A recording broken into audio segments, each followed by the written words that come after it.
Again for me. All right, ladies and gentlemen, we want to welcome you to the WFO Racing League's Thunder Cup Thursday Cup Series here at Texas Motor Speedway. We're going to have 165 laps of racing action for you tonight. I'm Vern Bradley. I'm joined in here tonight by driver Sean Dorr. He'll be the driver of the number 62 car. And John, what number are you in tonight? Number 6, sir. Number 6. All right, and we got John Mustian Jr. in the number 6 car. So we'll keep an eye on those two. Those are old schools motorsports racers. Beautiful paint schemes on these cars. Sean Dorr always serving up some of the best on iRacing when it comes to that. That's awesome, man. I have to say, most people, well, I try to let them know, but John is actually my partner who handles the custom accounts. All right, we're going to go over the starting grid for you real quick. Starting on the pole, we have the number 32 of Wade Houston. Wade has won the last 2 races, been on a rail for 2 weeks now. We're going to see if someone can unseat him tonight. To his outside would be one of his stronger competitors tonight. It's going to be that 42 of John Houston. Number 6, sir. Number 6. All right, we got John Mustian. Second row inside, we got the number 5 of Aiden Young. Starting outside of him is the 55 of Mark Love. Third row inside, we got John Mustian Jr. driving that number 6 car. Starting outside of him is going to be Steve Blankenship in the number 8. That's awesome. We got Joseph Vandelwar, the 3rd and the 13. Outside of him is going to be the 21 of Brian Kaufman starting 8th. Starting 9th, we're going to have the 48 of Oliver Cordell. To his outside is going to be the 86 of John Sinu. And then bringing up to his outside will be one of his stronger competitors. I don't know why my grid just messed up. We're going to have Hal Amy starting outside of him. Well, we had a lot of people, Vern, that there was a problem with the start where a lot of people were pulling out, getting on the outside, so it just, people were going everywhere. I didn't know if you saw that. That's what messed up my grid then. Yes. Well, don't forget, fellas, I got the EOL for some technical issues we're having inside the car right now. Ah. All right, we're going to let our drivers in here. Sean and John get lined up out there and get everything straightened up. Getting ready for green flag at Texas. I know that car is going to, in practice, I played with it a little bit earlier, and it seemed like coming off the corner, it could be a handful. It is extremely loose coming off, especially turn 2. It's very loose, so it's going to be interesting to see how these drivers handle coming off. How many people are going to actually lose it, but especially in the beginning. Yeah, I'm just going to play tail end Charlie here for a couple laps. The tires get warmed up and watch these boys and see how they're sliding around up there. Well, don't forget, fellas, I got the we definitely got a green flag. Wade Houston busting out to the early lead. We got the 42 of John Houston right on his tail. Looked like a good, clean start through the field here.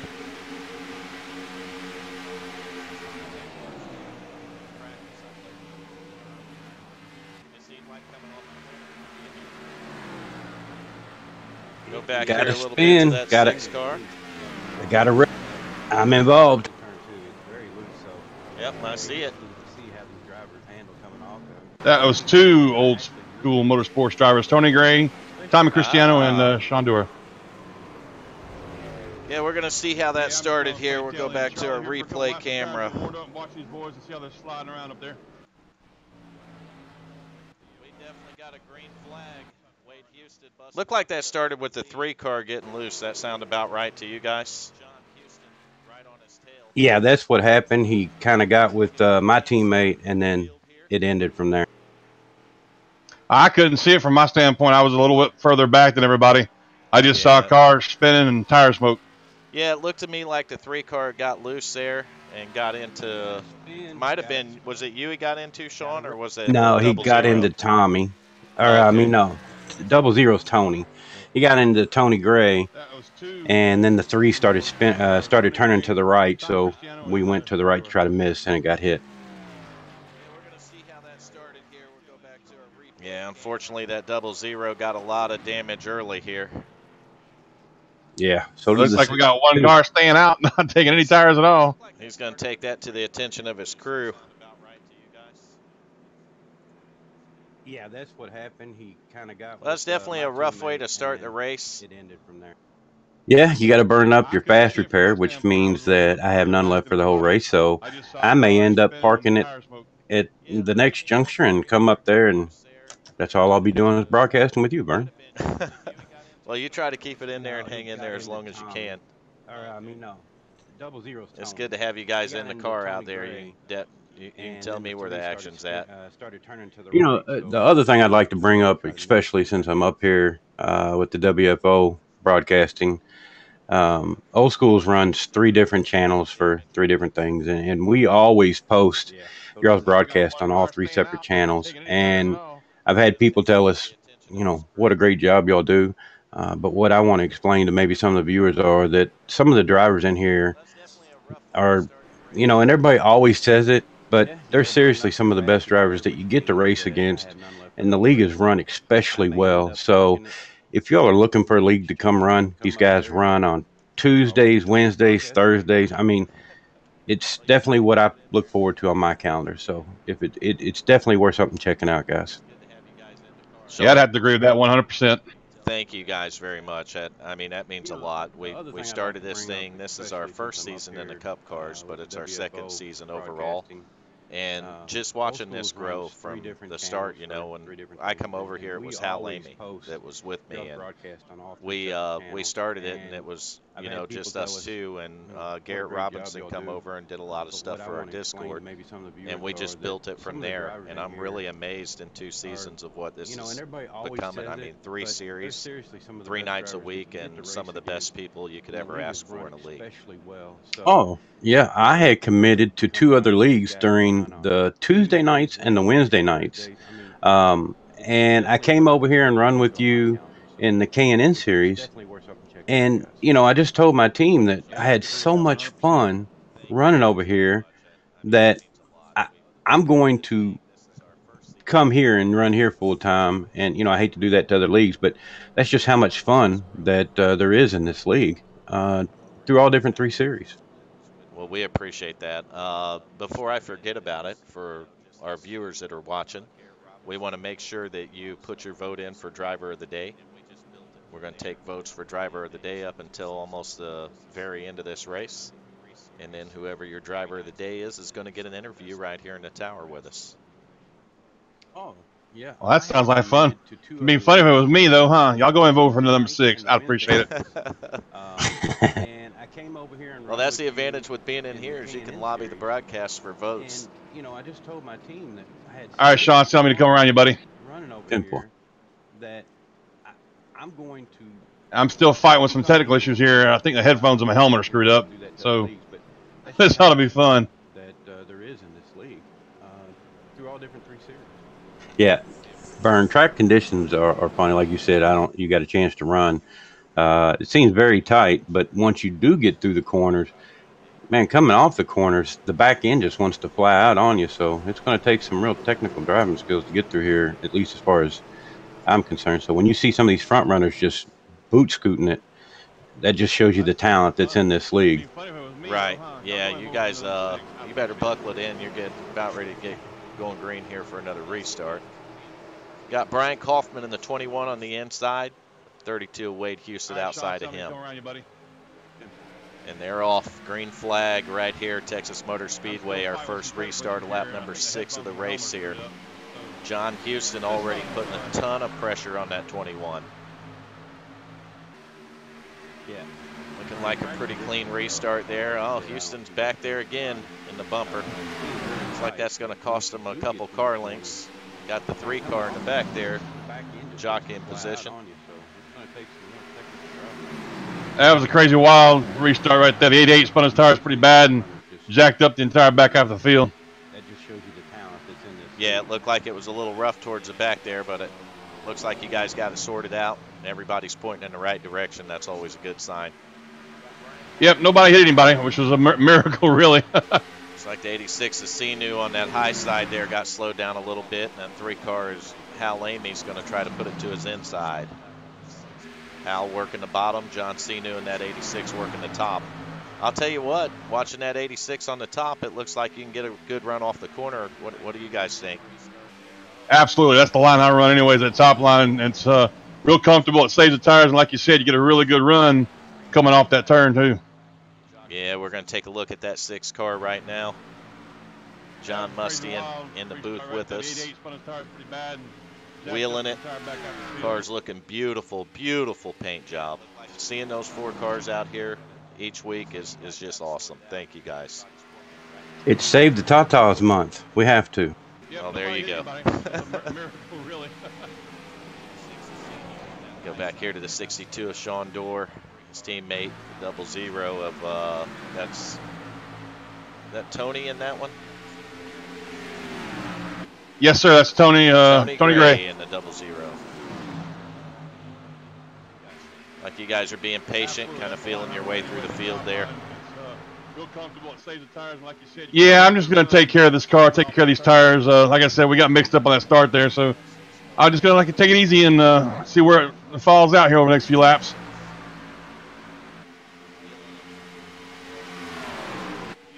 Back here in the front, taking a look at the 42 of John Houston, working on Brian Kaufman once again. Houston working the bottom, Kaufman on that high side.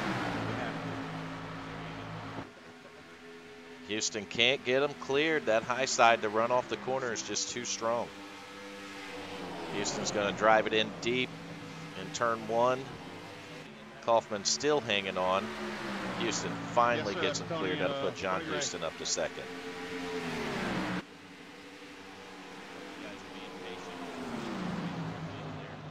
Little bit of action going on the track, guys. Yeah, I'm just going to take care of this car. That 5 of Oliver Cordell was able to follow Houston, so he'll move Cordell up to 3rd. We'll put Kaufman back to 4th. It's kind of lonely back here where I'm at.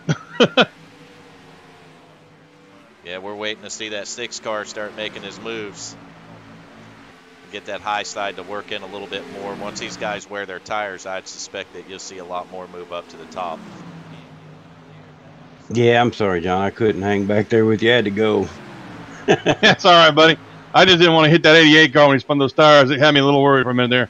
Yes. They're doing a great run here as far as everybody seems to be keeping a straight head on their shoulders, not getting too crazy, and it's a great run so far. Yeah, it's a long race. 165 laps is, so you guys wanted to get by, in a relatively decent hour. It's good to settle down and make things smooth for a while. Guys, is a 3 have damage or something? He's falling back in a hurry. Now we'll get on that 3 car and take a look. That 3 is going to be Hal Amy. Hal driving the WFO colors for us tonight. Now he don't look like he's got a lot of damage. He's just, I think he might have got loose a couple times off the corners. And, oh, he had a bad push up the track that time. They're doing a great run here as far as everybody seems to be keeping a straight head on their shoulders, not getting too crazy. And that car must be pretty tight for you guys in the corner. Well, it depends on how hard you drive it in, though, Vern. If you're taking it easy on the tires and having a nice, smooth entry, it's really not that bad.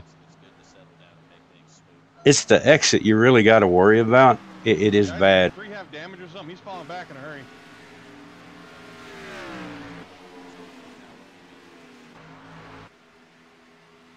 Meanwhile, back up front, we got Wade Houston leading the way. Wade looks like he's been able to stretch out from the field just a little bit here. Got about a second advantage over John Houston in the 32, and new third-place driver is going to be that 5 car of Aiden Young. Aiden threw me off with his number tonight. I'm used to seeing him in the number 9. But Cristiano has that number tonight. Well, it depends on how hard you drive it in, though, Vern. If you're taking it easy on the tires and having a nice, smooth entry, it's really... Get feedback from the broadcast window I had pulled up, so we had to turn that down for you guys.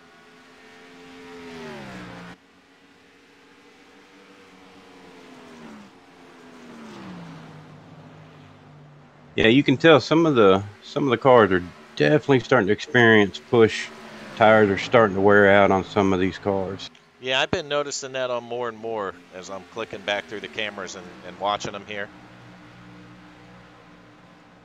I definitely noticed it on the 3 car when I went back to him.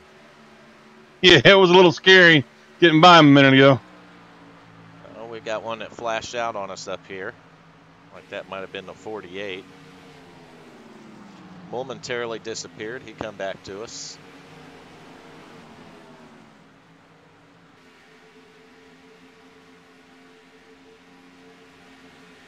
You guys get comfortable back there. You're getting a nice little green flag run here. That's just what I like to hear, too. It's like everybody's settled down in line here. Not a lot of battles on the track right now. Might be a battle brewing between that 62 and that 00, though. We'll have to see how that goes. You know, actually, I was sitting here thinking, Burnt, and I'm doing really good. I've moved up a lot, coming up through the field. I passed a lot of cars. And I look down, I see myself in position 14th, realized I'm still a lap down from the accident. Oh, no. You get another caution, get that lucky dog, get that thing right back up there in the mix of things. It's like Steve Blankenship in that 8 car has found his way up to you two. Yeah, he's coming on. I just, like I told you, I realized I was lapped down, and so I'm not trying to fight my team anymore. I needed to let him go and the guys behind him. Yeah, you got Thomas Cristiano coming up right behind Mr. Blankenship there on the bottom. Yep. Sean lets him go. Long way to go in the race. No sense in not being patient now. Yeah, and definitely, you know, that's one of the things great about racing with these guys. A lot of the lappers, the giveaway, that was just a momentarily brain spasm on my part, forgetting I was lapped down. So yeah, I'm gonna wish this 8 car Steve Blankenship luck this week. He's back to his normal number. That 14 brought him some good luck last week. I thought he might run my number again tonight and see if the luck holds up for him 2 weeks in a row. we got a car down on the inside coming back up on the track. Yeah, I see the smoke right there. How the caution did not come out on that is amazing. Yeah, he stayed as the 37 car of Glenn Bundren. He stayed down to the bottom there on the apron, and that's probably why you guys didn't see a caution. That car has heavy damage. He's going to bring I would have pit road to the I would attention of his assume crew. that's what we've been talking about all night is coming off that corner, man. It is rough. Yeah, it pushes so much that I'd imagine that right front finally gets bite, and that's when it wants to come around on you. Yeah, and then when you, like I said, when you come off the corner, you get that loose, and sometimes you fight it, and by the time you actually lose control, you're already halfway down the straight, which looked like, because he hit the wall down by the 3rd corner, so he probably spent that whole straightaway fighting and lost it. Yeah, he was able to use his fast repair, so he's got a nice, clean race car coming off pit road here. It's unfortunate when you have to use a fast repair that early, but sometimes it is necessary. You know, and that's another great thing. You've got one fast repair, which, you know, sets in your mind that you have to drive good. You're not just going to take chances, whereas maybe other places that you race, you're going to take those chances because you got all kinds of fast repairs. So it definitely puts that mind block in you that you have to take care of your equipment. Oh, absolutely. Throttle control. Absolutely. I just watched the 32 come up on that 37, and I can tell you fresh tires are worth a ton here. The 37 literally is driving away from our leader, Wade Houston, in the 32. So one benefit from him having that little incident was he got to use a fast repair and get a new race car, but those fresh tires look like they're probably worth a second a lap or better right now. I didn't realize that there'd be that quick of a fall off on them. You guys have been on a about a 22 lap run now from my count. Yep. How much longer you guys got on fuel? When should we expect to see pit stops happening? Well, fuel is okay. I still actually have 21 laps of fuel left. but the tires are just about gone. Yeah, I was going to say the longest run I could go on tires earlier. Oh, I just lost you there, Sean. Longest run on tires earlier was about 25, 30 laps before it just got too undrivable. I hear that. So probably you guys, green flag pit stops will be more for tires than it will be for fuel then. Yes, sir. Pretty much, yeah. I almost called you to that wall, Sean. Don't do that. Yeah, it'd be interesting to see if anybody decides to try to take the fuel run on this, just to shorten their pit strategy. Well, fuel is okay. I still actually have.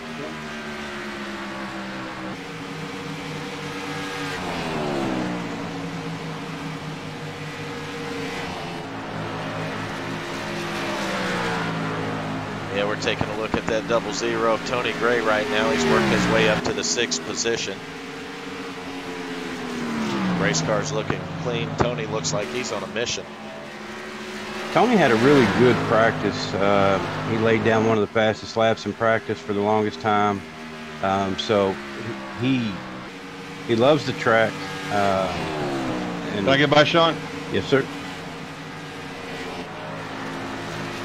Some teammates working together there.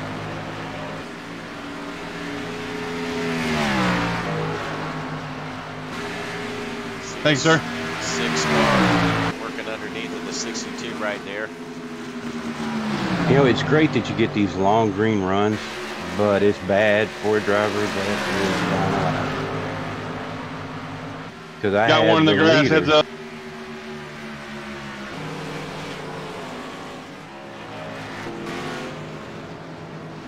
It's going to be the 55 car. Mark Love looking down on the apron. Doesn't look like he got a bunch of damage, so looks like he's going to bring it right back up on the track and be okay here.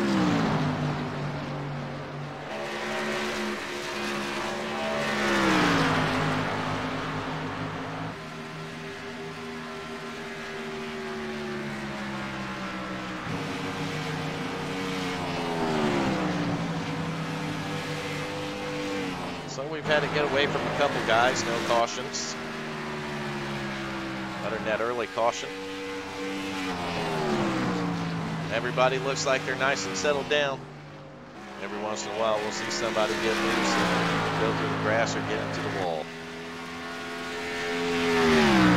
Wade Houston is up by about 3.6 seconds on John Houston right now. Aiden Young's another 6 seconds back from Houston in 3rd. So the front of the field definitely spread out here, lap 35.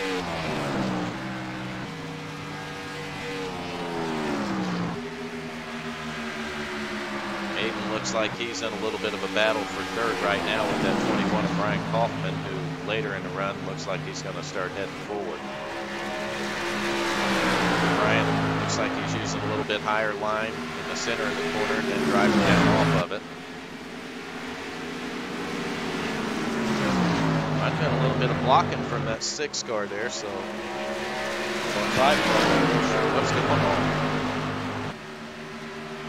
Yeah, they're actually talking about it on the track right now. They're apologizing to each other, so something went down.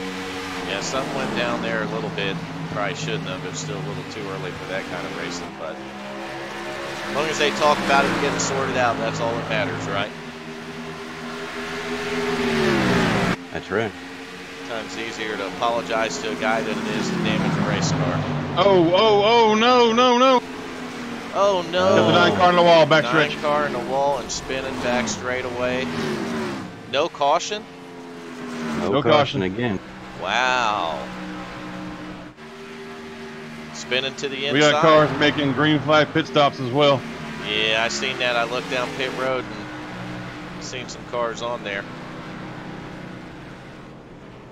Got the 13 of Joseph Andewar on pit road.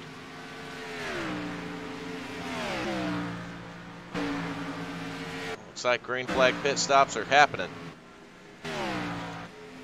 And I'm going to bet you it's not for fuel. As of right now, Vern, I am still having 10 laps worth of fuel to go. So you're getting close enough on fuel that it makes sense to come in and get some tires in. Correct. The thing I'm trying to do right now, though, is hold out as long as I can since I am a lap down. Yeah, I can tell you looking at the scoring screen here that your top three, the leader is still out, John Houston's still out, and it looks like the 5 of Aiden Young's still out there as well. So you got some guys that may be running their tank of fuel here. I would say, though, with the 32 having a little bit of a cushion up there, that's, you know, some of those guys in the top 5 might be willing to go ahead and come down pit road a little before him and get those fresh tires. Right. But I am definitely seeing what you were speaking of earlier. Man, a brand new set of shoes, and they have checked out. It's like no I mean, it's just so fast going by you. It's like you're just sitting still.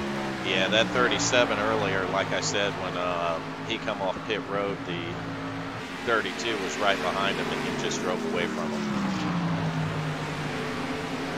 I don't see anyone so far in the top 4 here that's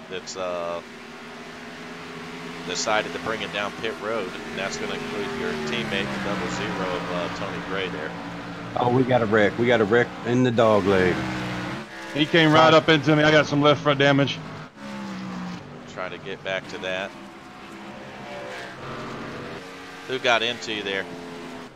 I couldn't tell. It happened so fast. It looked like he was trying to get on pit road, and he spun up into it. All right, we're going to try to get an instant replay here. Hopefully we go back far enough to see what happened.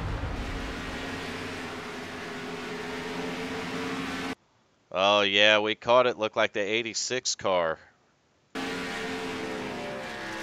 Yeah, I had nowhere to go. You know, the car's so light when it comes off of 4 right there. There's just no way I could steer out, you know, and not hit him and not go into the wall at the same time.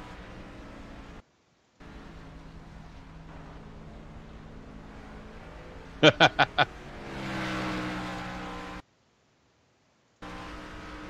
right, get us back on live here after flipping through that replay. Like the 86 took the worst of that deal. You look like you had a little bit of damage, but not too worse for the wear. I can see inside my hood, so it's got me nervous. I'm pretty sure, though, that some of those guys that pitted that didn't get back around the leader might be wishing they didn't pit.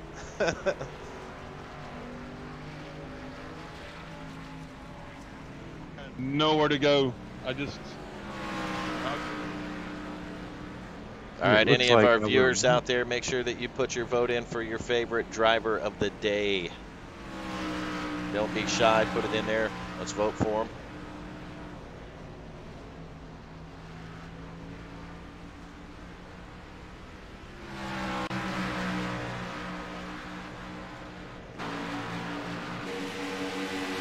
All right, so neither of you had pitted before the caution come out, right? No. No, I hadn't. I got about a minute of repairs left here. I thought I'd be the lucky dog, but it looks like Brian Kaufman is going to be the lucky dog. So no lap back for me.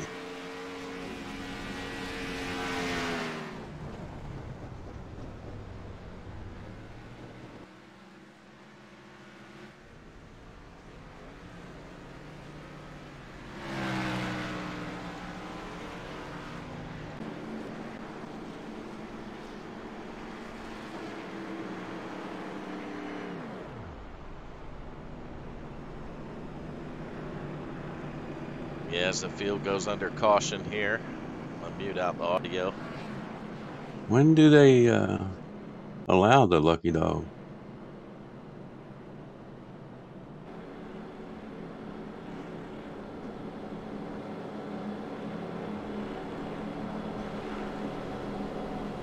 So no lap back for me.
All right, ladies and gentlemen, we are back live with the WFO Racing League's Thunder Cup Thursday Cup Series here at Texas Motor Speedway. Looks like Wade Houston, the 32, is going to lead him back to green. He's got the 42 of John Houston on the outside of him. In thirds at 5 of Aiden Young. Look like all three of those cars got a great restart there. Fourth place car is going to be the 00 of Tony Gray. Fifth place car, I believe, is going to be that 8 of Steve Blankenship.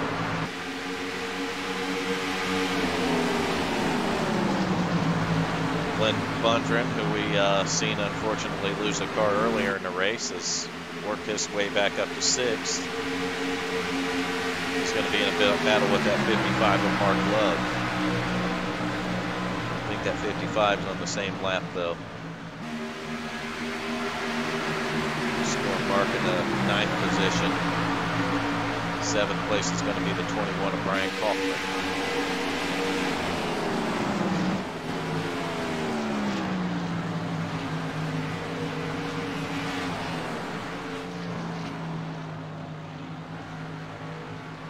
Got in 8th place, the 6th car of John Lustian Jr., who's in here with us.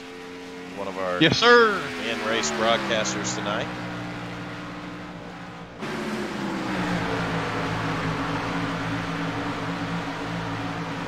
Running in the top 10 in 9th spot, we have our other in-race broadcaster tonight. That's going to be Sean Dorr.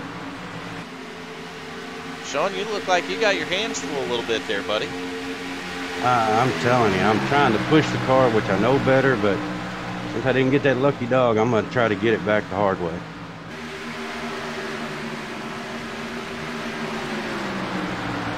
I have a question for you since we're doing this broadcast.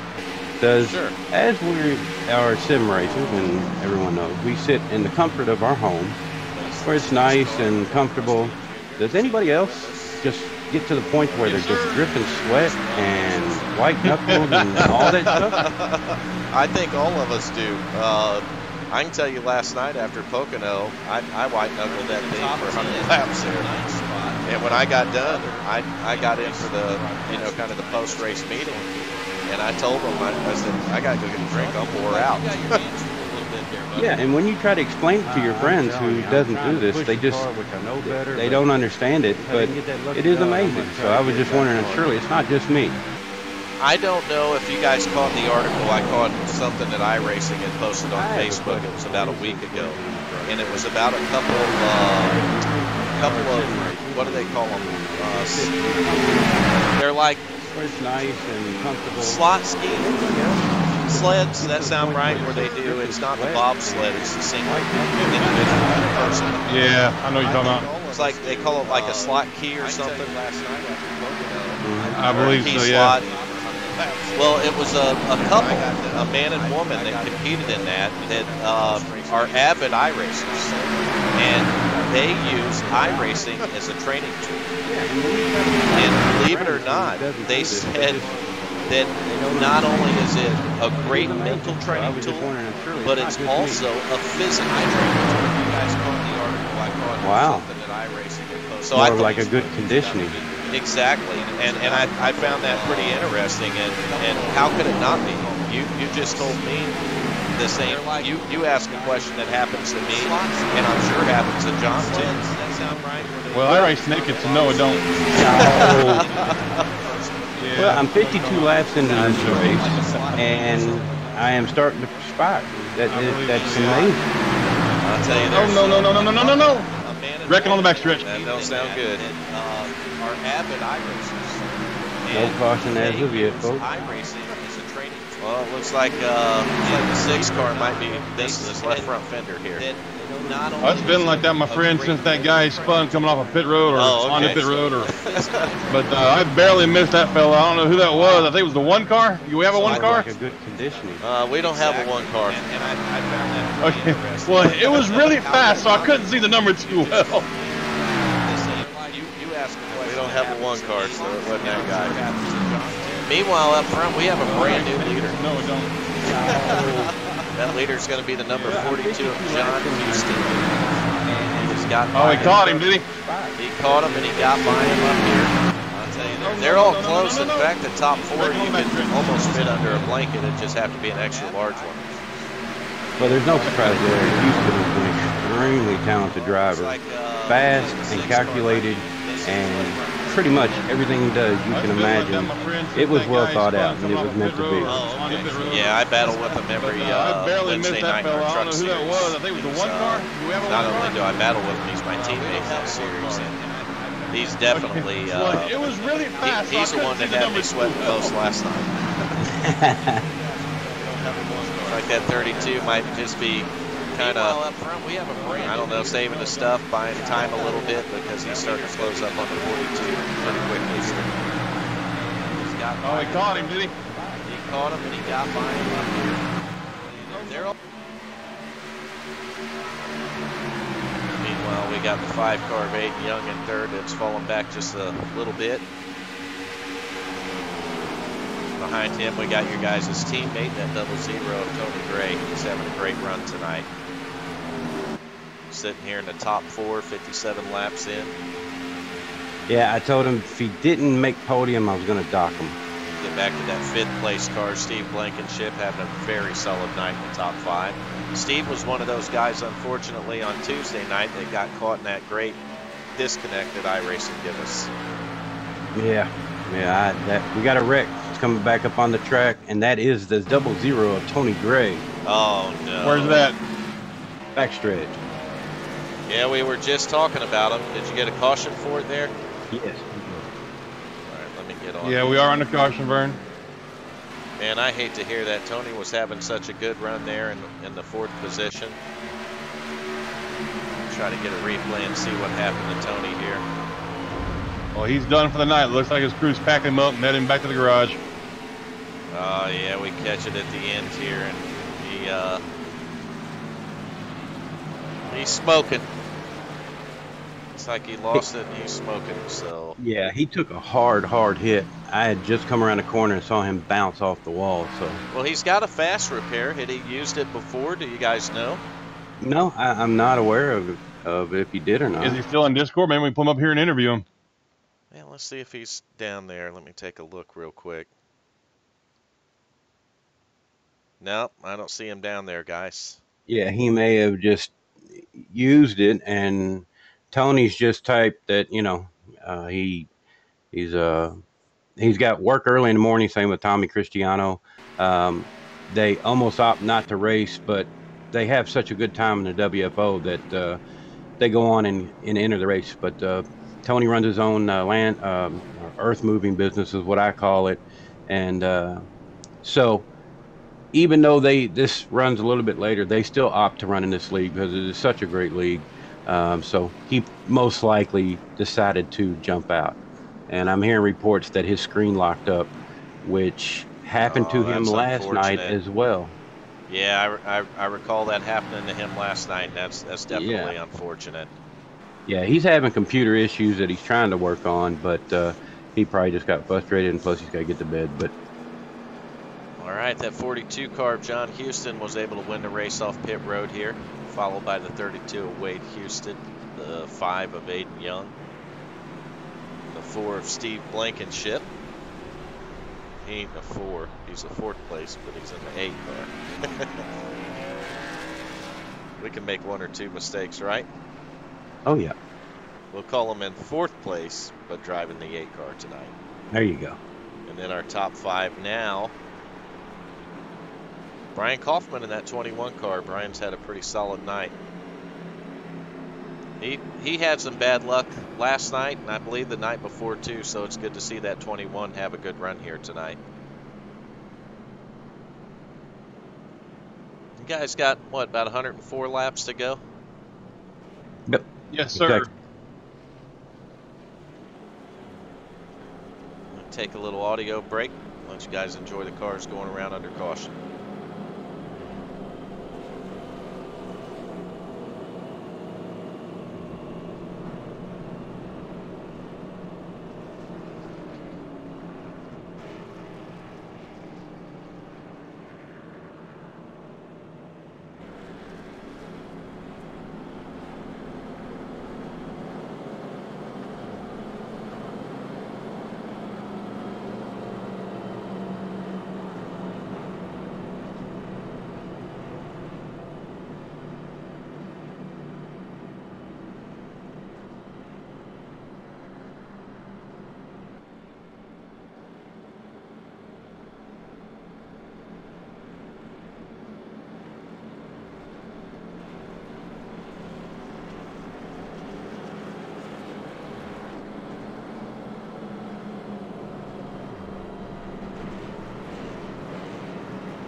You know how they're changing the damage model? Right, that it's the original gonna- damage model from Right. back in the So they Papyrus had to- days.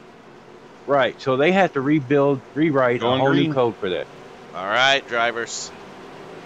They got to get ready to go green here. We're back with you. Live audio, live video, live broadcast from Texas Motor Speedway. It's the WFO Racing League's Thunder Cup Thursday Cup Series.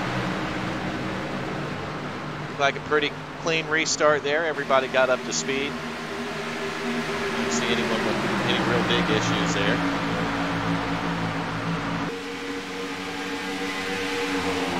Leader's going to be your 32 car of Wade Houston, followed by the 42 of John Houston. Aiden Young still following him there in the third position, running the American Sim Network colors on that car tonight. Aiden's just been hanging there in third about the whole race. Don't look like the leaders are able to get too far away from him, so it's probably a good sign. He might just be sitting there and clicking off laps or learning and about ready to go get him some.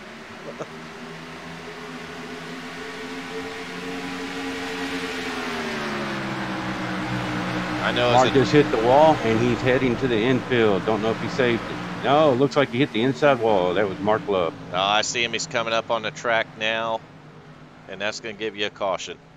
And that's going to give me my lucky dog. There's your caution. Yeah, you should be lucky dog this time, Sean. We're going to come back and take a look at it here. We'll see what happened to the 55. He just ever so slightly scraped the wall. Wasn't even a big hit, and off he went to the left. And try it again. I don't think we went back. Matter of fact, John had just called him by when this had happened to pass him low, and I don't know if that had anything to do with it. Maybe he was trying to make a run for it and just went back. Yeah, he got in that outside wall a little bit there. And you do that here, And it's going got to him throw out you of straight control. down back across the track. Luckily, he didn't collect anyone when he went back up on the track there. It's definitely unfortunate for him there. That might be 2 times I've seen him have some issues tonight. And This he was time- having a great run. Yeah, this time he's got a little bit of damage. Maybe he didn't burn that fast repair after the first time, so he might still have that in the bank to look forward to here. He's getting it back up to speed here. The field's going down pit road. Welcome back to the lead lap there, Sean Dower. Sean Doer. Doer, your lucky dog in that 62 car. There we go.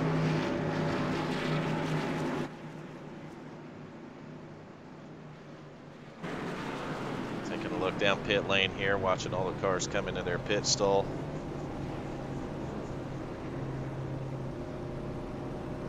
Check on our driver of the day. I don't know if we don't have anyone voting yet. We got to get some people voting for driver of the day. John Muschin Jr., car number 6. Uh-oh. Let's go, select a car.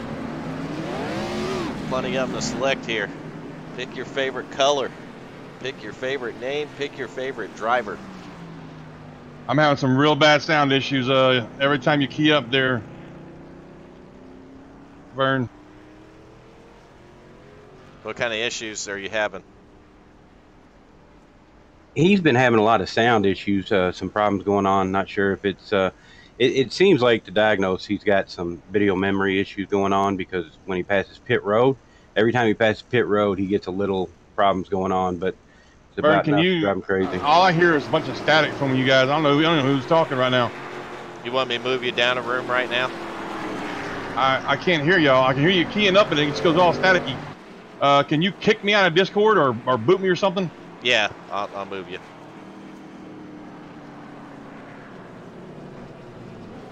We'll move him down a room there, Sean. We are still live with YouTube here, trying to get us some people to vote for driver of the day. Even if we get one vote in, I'll feel better.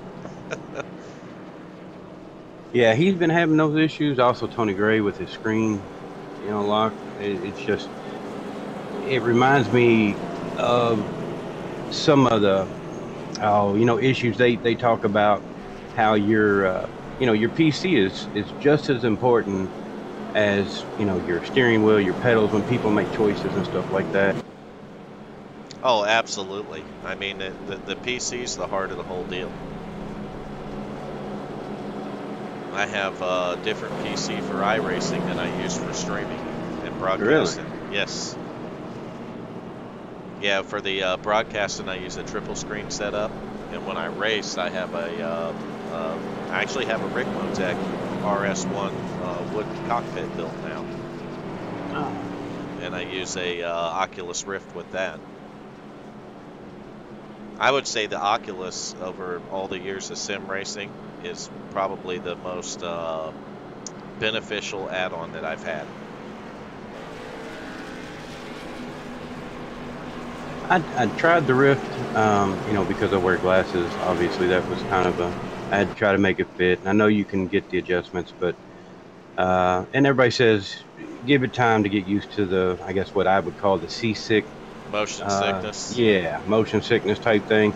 So I did try it, and just the short time I tried it, it was pretty awesome, but just uncomfortable for me because my glasses would steam up.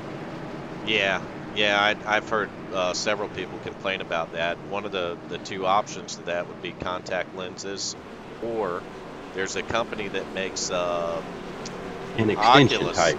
No, they actually make Oculus prescription lenses. Okay.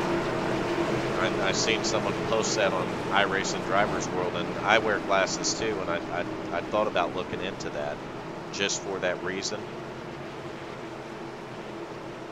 All right, looks like we're getting ready to go green here again. WFO Racing League's Thunder Cup Thursday Cup Series. Yeah, and what you'll notice now is you're starting to see a lot more cars carrying some damage on them where they've used up their quick fixes. So we're starting to see attrition take place. Oh yeah, I mean that's I hate it for those guys, especially when they got to burn them early. We got a wreck. Oh, we got the 37 disappeared, come back, and they're wrecking. Oh, and someone got to the back of him. Yeah, that was a bad one. I'm not real sure what happened there. And the 42 is also blinking really bad. I'm not sure if he notices that. All right, we're going to try to... Yeah, that 37 just disappeared.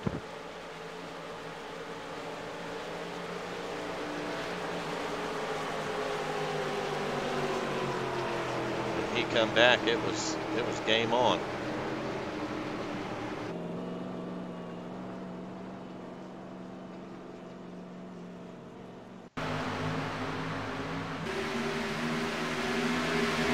So the 37 is going to pack it up there, loading his car into the trucks. He is done for the night.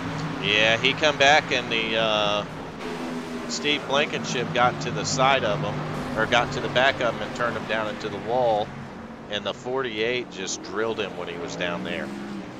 So the 48 and the 37 both packing a lot of damage. I mean, he drilled him. That's unfortunate there. That's just connection issues caused that 37 to blink out there, and that's the kind of risk when you have those kind of connection issues is when he come back, the 8 card filled the spot. Yeah, and I will say though, it seems awful rare that when you do have a car that is blinking, I've rarely seen where it actually affects a car to actually make contact. So it doesn't seem to happen that much. It just seems that you pass through it, but this one got him. Yeah, the contact happened as soon as he come back. The nose of the 8 car was right where the back of the 37 car rejoined the field. So very unfortunate. Yeah, what was he in? Maybe 4th or 5th place when that happened? Yeah, he was up there in 4th place when that happened. Oh, we got another blinker there. It looked like the 42 of John Houston might have blinked out on us. He's actually having what I call violent blinks because it shoves his car way out to the fence and the wall and then just all over the place. But they're very quick and sporadic.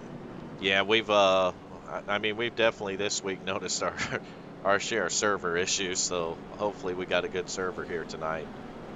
Yeah, and you know, while you bring that up, a lot of people talk about that, but you know, it is very common that, you know, people think it may be their internet, but it's awful strange that when you get one server where a lot of people who never have any internet issues all of a sudden are having internet issues, and people don't understand that that is actually a server issue, and it's just one of those things that they've never thought of.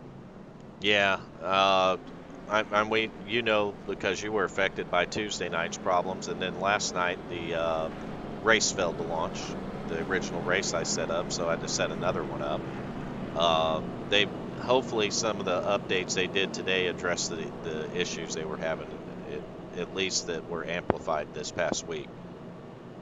So in general, when this happens, I've heard that maybe it's time that maybe iRacing adds new servers, or is there another option to fix this? Is just a simple update good enough to take care of that? Sometimes it's just as simple as rebooting a server. But it could be a problem where they don't have enough servers and need to get some more online, or whatever the reason may be. But yeah, I'm sure iRacing works to address it. I mean, even the race that didn't launch, they didn't charge me for it, so that all worked out. Well, and not only that, but if that is happening, that tells you that iRacing is growing, which is great for our sport. Yeah, I'd say it's growing. I mean, if you every once in a while, I'll jump in practices in dirt cars or stuff, and for years on here, I could go into a session and almost know every name that was in there, and you're probably the same way. Yeah. And now I go into sessions and I don't know nobody in there. Right. So it's obviously taken on I'd say it took on a ton of people since they added dirt. Yeah, and obviously NASCAR really supporting it in a big way as of late. Yeah, I've seen that. In fact, I just seen a video with William Byron. I think he was at a university and had a simulator there and was working with the students at Martinsville Speedway. So, and we know that William Byron got his start on iRacing. Yeah, he was never a real life racer. He was always sim racing. Well, that would be if you didn't consider a sim racer a real life racer. All right, we're going green again. We got to get Sean ready here. Got the 5 car this time of Aiden Young outside the 32, and the 5 got a good restart there. And the 32, it looks like it's going to just barely clear turn 1. Sean's got the 8 to his outside. John Houston fading back there a little bit. Not real sure if John didn't get going or what happened. Well, we got a wreck in the back. It's going to be the 9 car involved. I'll try to get to him and take a look at that here and see what happened.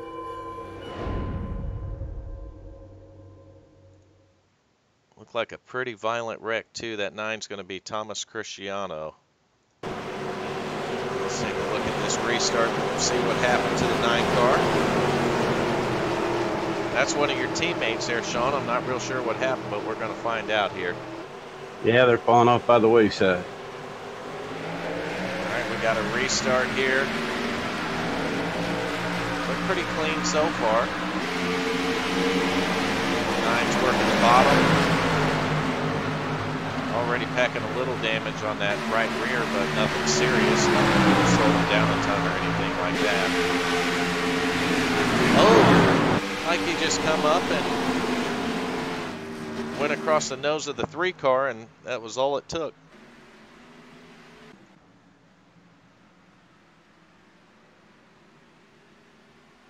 It's just unfortunate. But it's like they say, cautions breed cautions. Well, that didn't bring out a caution. Nope, you guys stayed green, didn't you? Yeah, we sure did. I got to get us back live, and we're back to the 62 car who's following. That's Musty and you were following there, isn't it? Yeah. Yeah, you got Mark Love and a 55 on your bumper. Yeah, it looks like Mark's recovered nicely from that incident. Yeah, that's good to see. We got Sean up in the top 5 now.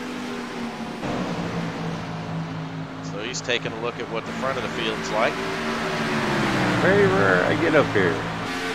Nothing wrong with getting up there. That's right. I try to get up to the front as much as I can. Yeah, the difference is you're up there a lot. I try to get up and see what's going on. Yeah, you have property up in the front. See, when I come up here, I have to rent. I've picked up a lot of speed in the past year. I'm really happy about that. I account all of it to building that racing rig. Yeah, which is something I've yet to do. So it's a night and day difference, Sean. I mean, it made it a lot more comfortable for me, and I can go to long races, and I don't have my chair rolling back when I'm pushing on the gas too hard or the brake too hard, you know. So yeah, I just got an opportunity to buy an RSR1 red-colored sim rig for $500. there you go. I guess they're normally $8.99, and so I'm probably going to end up buying that, and then I'll have to, buy the rest of the peripherals with it. Yeah, I'd be honest with anyone. I've got like $100 in my sim rig build. But you probably have, knowledge how to build that stuff. Well, actually, Ritmotech makes it easier. You can order plans from them. They come with templates. And yeah, Tommy did that. They give you a materials list, and you go to Lowe's and just have them cut the boards to the size that, they tell you in the plans. Tape your templates on it, cut it out with a jigsaw, and screw it all together. Well, it looks like the top four are all spread out real nicely there. Yeah, that's what we're looking at. I'm taking a look at the 42 of John Houston now. He looks like he's got a little damage on his right rear corner. Well, he had that. Remember when I was telling you attrition is starting to take place? Yeah. He's had that on there. It doesn't look like it's affected him too bad. He's obviously running second there. Our leader's car looks real good right now. Go back to Aiden Young here. Aiden's car's looking good. Aiden just looks like he's on a Sunday drive right now, kind of saving his stuff. Yeah, looks like Mark Love may have just touched the wall just a hair behind him. But he kept it on the track. He's got it pointed the right way. I believe Mark might still be a lap down. Yeah. Go back here to Mark Love. And then your next closest competitor for position is going to be the 8 car, Steve Blankenship. Yeah. Steve's running in the 6th position. Behind him, we're going to have the 6 car of John Mustian. John's got a little damage, but he's back there wheeling it.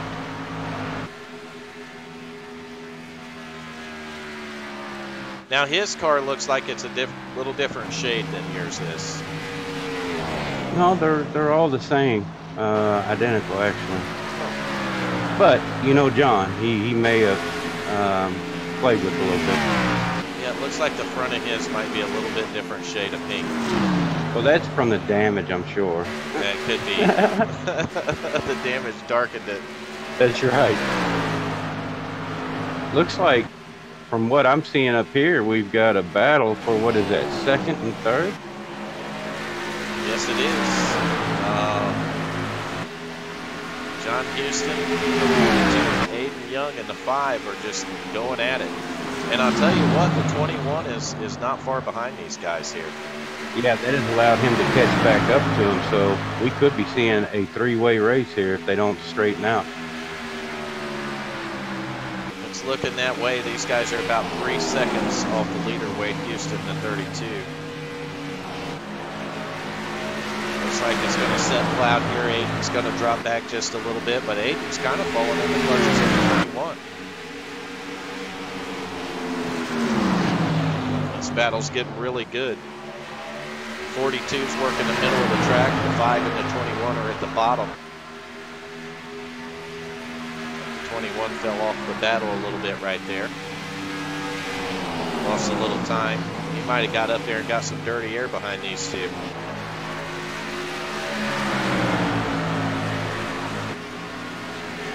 You'll hear broadcasters mention that sometimes, and I don't think people understand what it is when they're watching these broadcasts.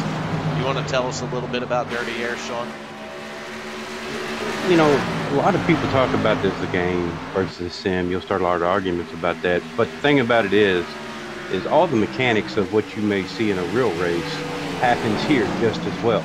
So, for instance, if I'm right underneath, say, the car in front of me, which is Brian talking, and I am right underneath his bumper and we are heading into the corner, I am actually going to cause him trouble from getting to that corner normally because I am taking the air off of his spoiler, which you can consider dirty air. Or I can get, when we get side by side, that just messes up the air where two cars are going through the air as one, and that's what allows the guy in third place to come by because they're making a barricade and it's making it wider. So all the aspects that happen in a real NASCAR race, they do take place in this sim, so that's what you're going to see a lot. Yeah, and I agree 100% with all those. I mean, I'll pull up on cars in front of me, and it'll be like it just takes all the air off the nose of my car, and I can't turn. Or you can go into a corner underneath somebody and be much faster, but you cannot pass that car because it's just sucking you right up into them. Sucking you right up into them. That's right. Right. And that's creating the dirty air, which makes your car not be able to grab in the front like it normally does. And you actually have to lay off, and you lose a ton of spots, or time, as they say. That's absolutely correct. The way I see it, when it does it, you either lift it or you wreck it. We're on board right now with Sean. It's in the 62 car. On that gyro cam, in that nice tilt in the corner, showing people the banking here at Texas Motor Speedway. They'd really be surprised. I'm sure it surprises them when they look at these videos and just watch how much that banking is. It's like driving into a wall. I've been a NASCAR fan for years, and I've never noticed that until I actually got this game and used the gyro cam. It's absolutely amazing, especially when you go to Dega. It's incredible. Yeah, it is. Dega is one of the ones, and Daytona another one. Bristol is another really good one to use it because of the degrees of banking. You always wonder, you get that car up there right on the apex of the highest point of the corner, whatever. You wonder how that car just does not flip over. That's how high or at a slant that this is, and I don't know if people realize that. Are you noticing a change right now in your tires? I'm back up on the 5 car running third here, and he looks like he's wiggling off of every corner. Yeah, we have definitely eaten up the right side of our tires, so we're catching push, and we're also getting a lot of looseness coming off. So yeah, it's a double-headed sword. I noticed that he was struggling a bit when I was looking through your gyro cam up ahead of you, and you've probably seen him. Looked like he was fighting the wheel of that car pretty good, and he's definitely pulling back off the 42 of John Houston. Oh, I mean, I'm having this. Usually, when you go to these corners, you can go to about 160, 165. I am now down in the 140s just to make it through these corners. So I've lost 20 mile an hour speed. So yeah. Meanwhile, up front on our leader, 32 of Wade Houston, he's enjoying about a 4.2 second lead right now over the 42 of John Houston. This is Wade's a guy with a lot of talent. He, a couple of weeks ago, might have been not this past race, but the race before that, he gave me all that I could handle in that truck race. Well, when you're running a fixed setup, which I'm sure most of your viewers know, but it means that our cars are identical down to every nut and bolt on the car. So the only thing that gives us an advantage is the driver. And when you have a driver that can jump 4 seconds ahead of the rest of the field, I mean, there is no other answer other than purely talent. I don't know nothing about that. So the fact that he has jumped up that far ahead just tells you what kind of driver he is. It's not a fluke. It's not lucky. This is something that obviously he does day in and day out, and you'll see a lot of drivers that do that. Oh, I agree. Racing with Wade last season, he's a very talented racer. Um, and if you ask him, he doesn't have a problem with talking to you and you know, maybe even giving you tips or pointers on stuff. So Wade's been really good about doing that. I've had a great relationship with him since he's joined the league. And you know, the first thing that tells me is that he is so confident. Oh, we got a caution. Yep, and it's going to be the 3-car, Mr. Hal and me. Let's see if we can get a replay here and take a look at what might have happened to Mr. Hal. Yeah, he's down here by himself. Watching him go around the track here, it looked like the car had a little bit of nose damage there on the right front. That might have been made the car tighter or something, but he's going around here. Oh, he just pushed up into the wall. I mean, He just came over the radio and claimed he was done. So he must have picked up a lot of damage. Yeah, he got a considerable amount of damage. He caught that outside wall, and we've seen that with a couple cars tonight, the 55 and maybe the 37. And he caught that outside wall, and it just shot him right down to the inside wall, and you know, nose first. And it definitely, when I say nose first, it knocked the nose off that car. He's got it modified.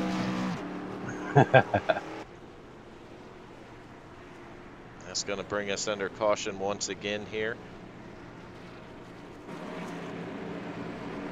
This evil race car, it's kind of like survival of the fittest on the race cars, huh? Yeah, it seems like attrition is definitely going to be a big factor in this. Yeah, we got Glenn Bondren that posted in the chat and said that was my race. So, in fact, the 37 might have been out of fast repairs. We hate it for him. Hate to see people have to go out early and not be able to finish the whole thing. Especially when he had such a good race going for him. He did. He was having a really solid night. Back to the driver of the day. We have to get someone to vote in there. This stream has got to reach out and touch somebody. We got to get a vote. Vote for driver of the day. Let's get it in before the end of the race. We're going to be done with this thing in about 63 laps.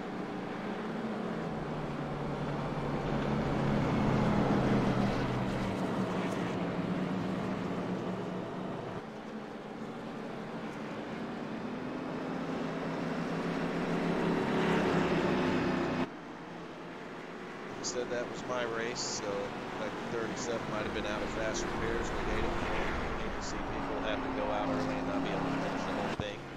Especially when he had such a good race going for him. He did. I mean, he was having a really solid night. Back to the driver of the day. We have to get someone to vote in there. This stream has got to reach out and touch somebody. We got to get a vote. Vote for driver of the day. Let's get it in before the end of the race. We'll be done with this thing in about 63 laps.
All right, YouTube, we're back at you with the WFO Racing League's Thunder Cup Thursday Cup Series here at Texas Motor Speedway.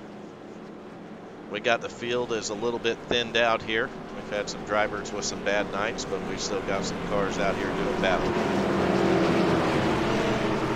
What I can tell you guys is we are 104 of 165 laps, and now the biggest discussion that are going on between the drivers is whether or not you can make it to the end. So that'd be on fuel, right? Yeah. All right, they're getting their belts down tight right here. Going to get a restart. 32 Wade Houston on the inside, 5-car Aiden Young on the outside. Like a nice restart up front. Wade looks like he's going to clear Aiden in the corner here. I'll tell you what, that 21 of Brian Kaufman is really going after it on this restart. He is cleared to 42 of John Houston. John's going to work back to his inside here. He just smacked the wall a little bit. Seemed not to have hurt him much, but yeah, he did touch the wall. Steve Blankenship driving that 8 Pennzoil car. That's a beautiful paint job as well. Yes, now the biggest Steve is back there. that are going on between drivers. I think he's waiting for this 21 and 42 to get it sorted out, and he might go after him. He's got a strong car. He's pushing up, and he just almost smacked the wall again. I've seen that. That's going to give you an opportunity to go on the inside there, Sean. Yeah, I'm not sure if he's just pushing a little too hard or mismanaging the corners, but he's fast. He is very fast. But yeah, we're going to take a look at that 62 car, Sean Dorr, in the broadcast booth with us tonight. He looks in his mirror and notice he's got that 48 car behind him. He just smacked the wall a little bit. Yeah, I have to do a 2-step through the corners because if I stay in it, I end up going straight to the wall. And I think that 48 might be a new driver for us tonight. Cup Series. I think he's waiting for this 21 and 42 to get us. Steve's coming back. Or Oliver. Oliver's been fast tonight as well. Here comes Steve again, so he's gathered himself back up. The Oliver Cordell in that 48 car. I'll tell you what, this battle is not done up here between the 42 and the 21. John Houston and Brian Kaufman are putting on a show. That 21 is aggressive and he is digging. I guess fresh tires, you can go after it a little bit hard here for a couple laps on. And that's just it. Only a couple, because after that, I'd say you used yourself up. Going straight to the wall.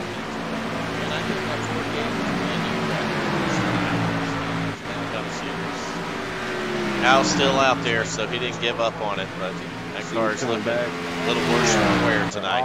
Oliver's been fast tonight as well. Here comes Steve again. So he's gathered all right, got to thank DeWitt Donald there.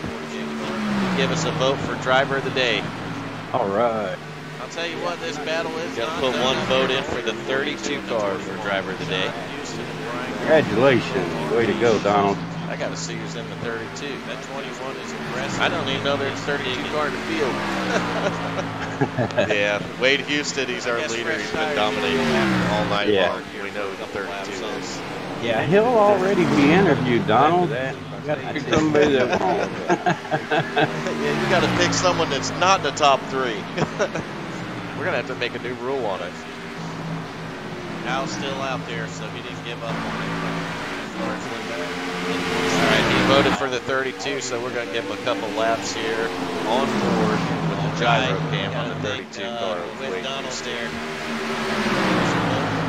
Thank you for the vote, Donald. We appreciate that. Donald, this is just for you. Or DeWitt. This is DeWitt, Donald. So DeWitt, this is just for you, buddy. It's 2 laps on board with your favorite driver, Mr. Wade Houston.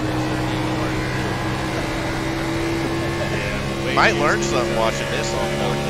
That's right. I wish I could be watching the broadcast right now. Yeah, he'll already be interviewed, Donald. He's getting that thing right down to the bottom and running that white line like a boss. Someone that's not the top 3. You can listen to his car. He's just so smooth on his throttle control. And that's really all it comes down to, is throttle control. He's so smooth. He's really good about keeping the car down on the bottom of the track at that white line and just coming off the corner nice and straight. Donald, this is just for you. I think that's what it comes down to too. I mean, the straighter you can come off the corner, the less wheel you got into it, the less chance you have of turning that thing around. Oh, you're exactly right. That is what it's all about. I wish I could be watching broadcast right now. That 32 has definitely got it mastered.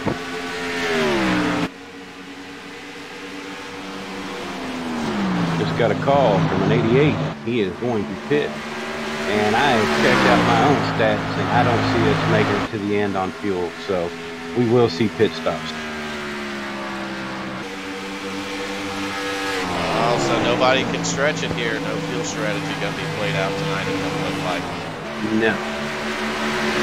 I am showing in my gas tank 35.2 laps that I can go. It's probably going to get you the distance that you need here, 150 to 165. So you're going to need about 10 more laps in that tank, I guess.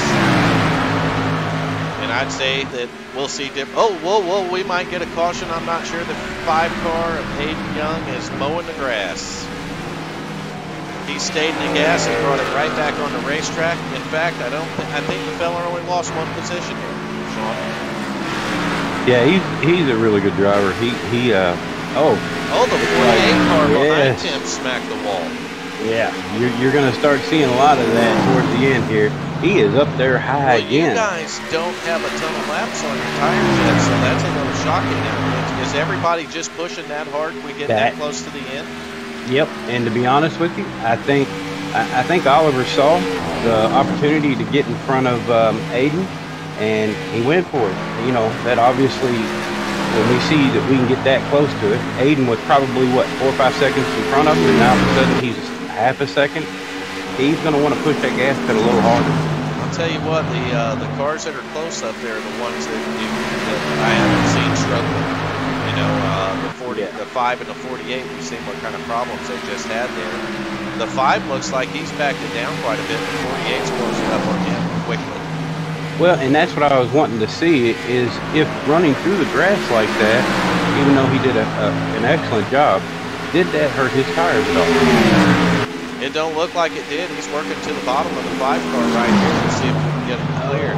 Oh, he's going to push up. Yeah, no, I meant the 5 Aiden. Oh, he might have. Tires when he went through the grass. Oh, he might have. I mean, he mowed the grass all the way down through the front stretch there. And he may have even did a little damage to the car doing that. I don't know. It looks like Aiden was able to kind of back it down here and try to keep the 48 in his sight. So yeah, and Aiden's a smart racer. He may have realized that what he did, and he needs to let his tires cool down. He's pretty smart like that, so that very well could be what he's doing. 48 is just using a different line than you guys are too. I don't know if you noticed, but he enters the corner real high and then he kind of cuts down coming off the corner. Yeah, I've been seeing that. It just makes me wonder. I mean, that's really sawing that wheel to do that. He's sawing on it for sure, but it's working for him right now. He's got that car up to the 4th position. He's going to score 8th. And our broadcast booth driver, Sean Dorr, is closing up on Aiden to give Aiden a battle for the 5th place. Now, as I just went by Aiden, I did notice Aiden had some pretty nice damage on the right side of his car. That's probably what's going to be affecting that 5 car right now. And as you said, I'm pretty sure it'll be the first time. Yeah, it was very noticeable. So I'm not sure if you picked that up heading that way. So we're gonna score the 62 car, showing in the 5th position. We're gonna put the 5 of Aiden Young back to 6th. And now we got a battle for 6th place. The 8 car Steve Blankenship is now facing number 5. Steve's working a little higher line too.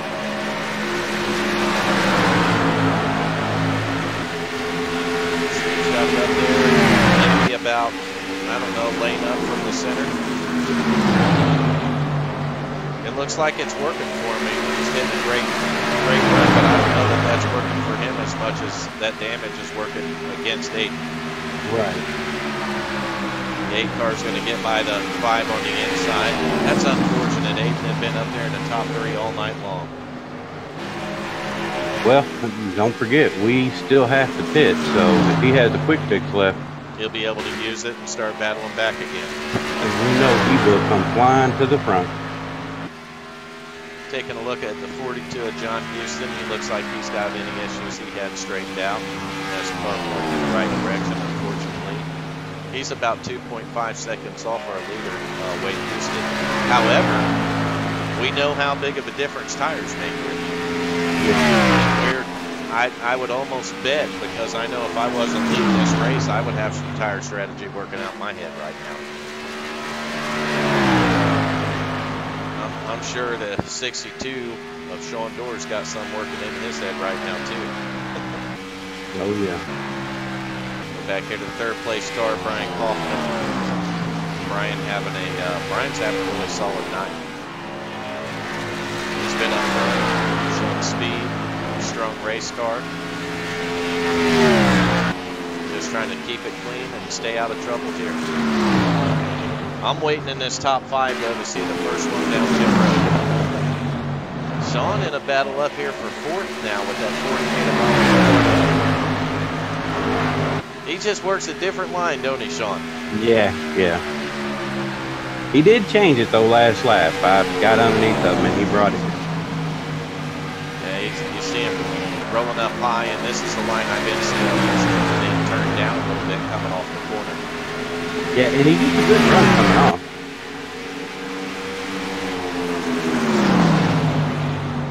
See Sean there, dedicated, working the bottom. Looks like on the long run, yours is probably the better line to be running. Just always been told that down low is always the shortest way around the track. It's probably not the best theory, but Sean in a battle up here. Looks like the 5 of 8 just got back around the 8's our Steve Williams. yeah. He did change it though last lap. I got underneath of him and he brought it. The 5 there. Rolling up high, and they're not real far back than you guys right now. They're coming off the corner. Yeah, and he gets a good run coming off. Actually, see Sean there dedicated, working on the bottom. Looks like on the long run, he's probably done. He got back better line about the speed yet. Just always been told that down low is always the shortest way around the track. It's probably not the best theory, but yep. I know what my magic number would be if I was racing tonight. I know what it would be if I was leading the race, and I know what it would be if I was change it the last lap. I got in the top 5 anywhere but leading the 5 there. Well, I can tell you, we're both having problems coming off the corner. We're both slipping. Yeah, and he gets a good run coming off. But I'm going to say for some people that aren't leading, 35 might be the magic number.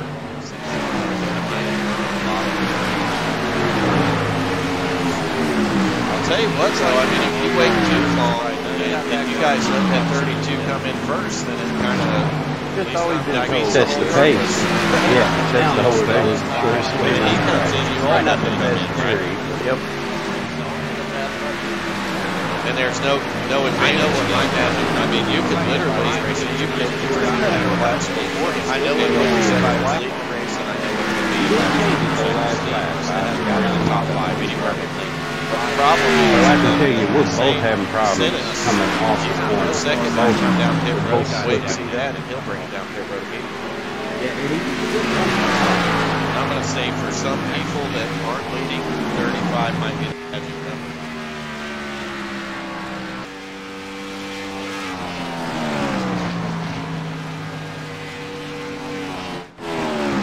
Back to the 42 of John Houston, 4.3 seconds back.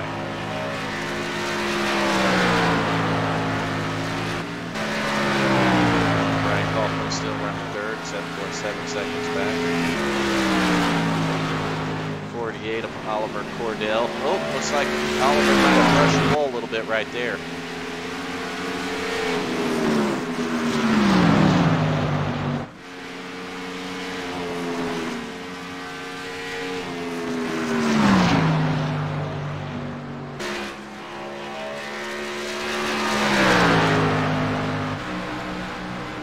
Done been the first one to play some strategy here. Snuck it in on me and didn't say a word. I caught him right on pit road coming off the jack.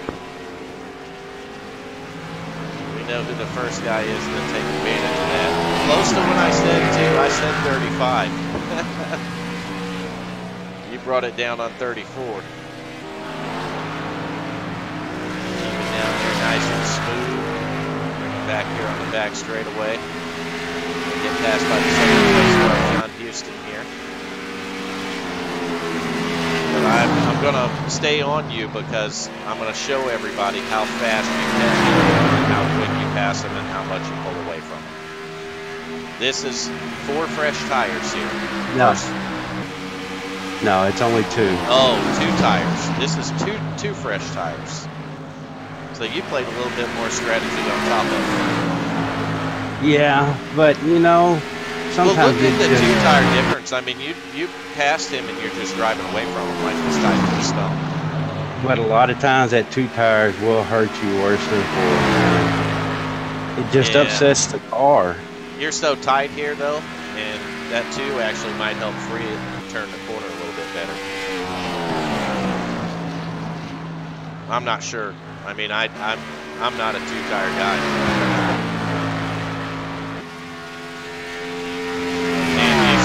I'll tell you what you did. You drove that 42 car right in pit road. 42 and 32 both race leaders on pit road as well, so both of them are on pit road right now. Well, hopefully they'll take 4, and that'll allow me. The leader took 4, 32 took 4, the 42's got the left sides up, he took 4.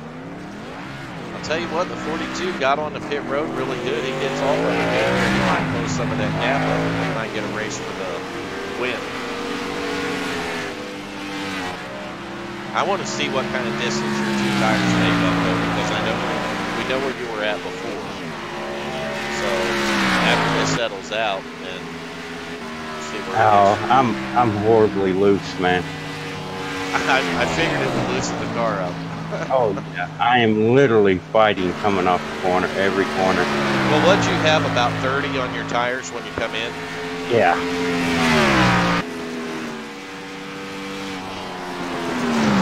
Gonna be able to hang on to that thing for another I just looked down and saw that I have about 30 to go or whatever it is, and I'm not gonna be able to hang on to it. Oh no.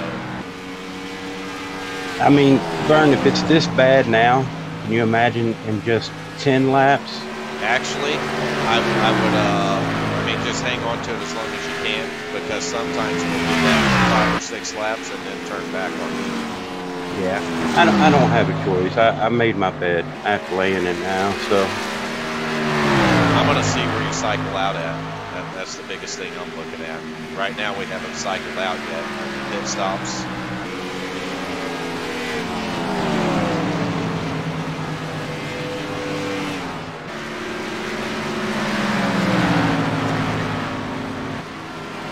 That 3 car is definitely damaged. Yeah. He's a trooper though. He's sticking with it.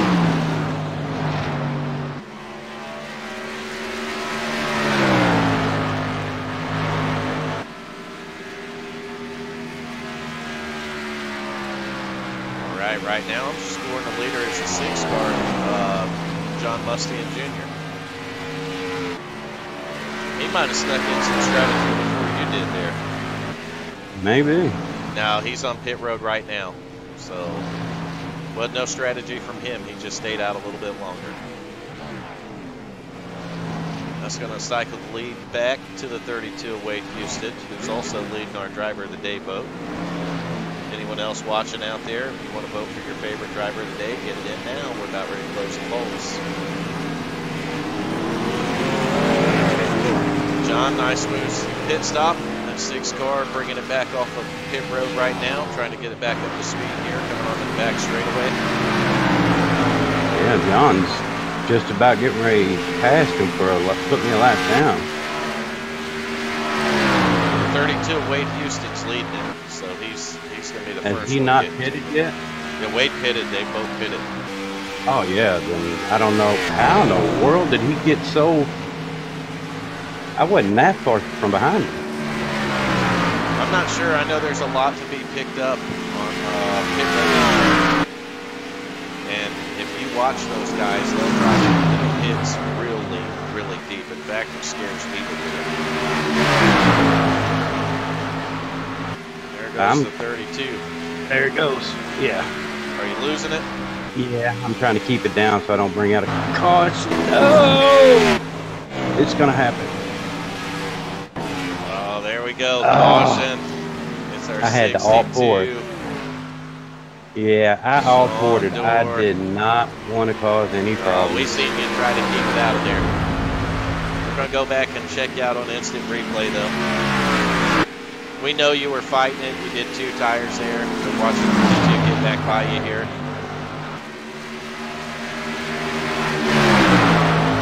That thing was probably more than a handful. It was loose out of every corner. It got loose right in the tri-oval there. Then you brought it down pit road. You tried to straighten it, and it just come back on the track. I think the caution was hitting the debris. Yeah, I was hitting the alt 4. I think it was the debris where you hit the cone that brought it out. All right, this is going to put a new face on the race right here.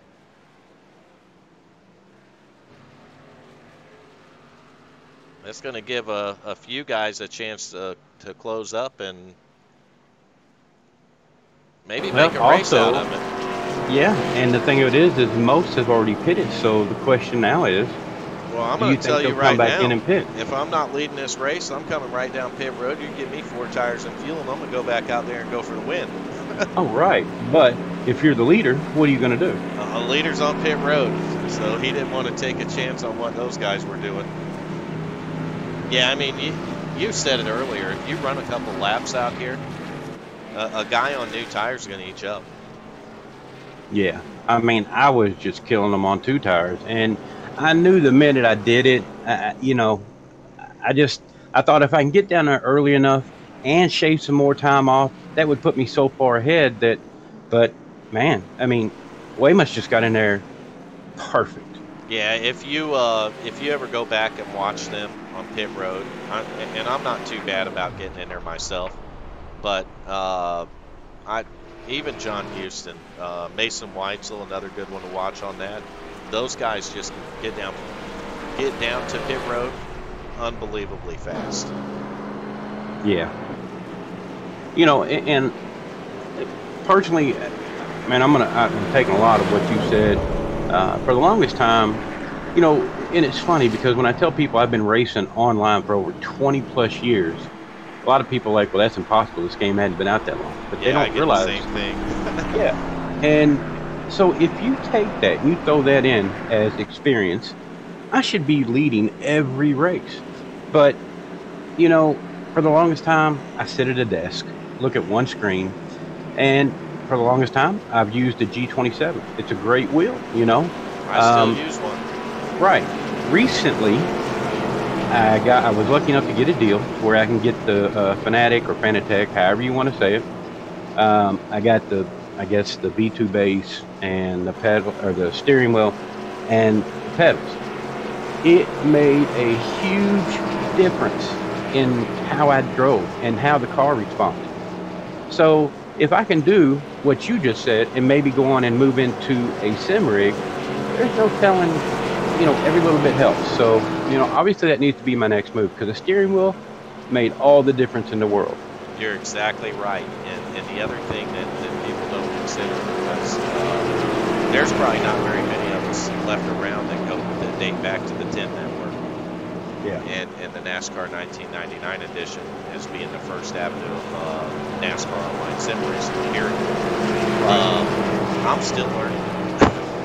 I wonder how much better. I mean, in my opinion, you're already a great driver, but I can't imagine what it would do for your driving coming off the G27 and going into a Fanatec, because I know what it did for me and how much of a difference it made for me.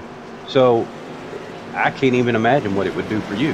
The pedals made a ton of difference on my rig. I took the G27 pedals in the RS1 sim cockpit, and I took them out of their plastic enclosure and I inverted them into the cockpit. But I also changed the brake pedal spring to a real stiff one. Yeah. And made the brakes more like a real car. And it really, that really helped my braking, especially at short tracks and road courses.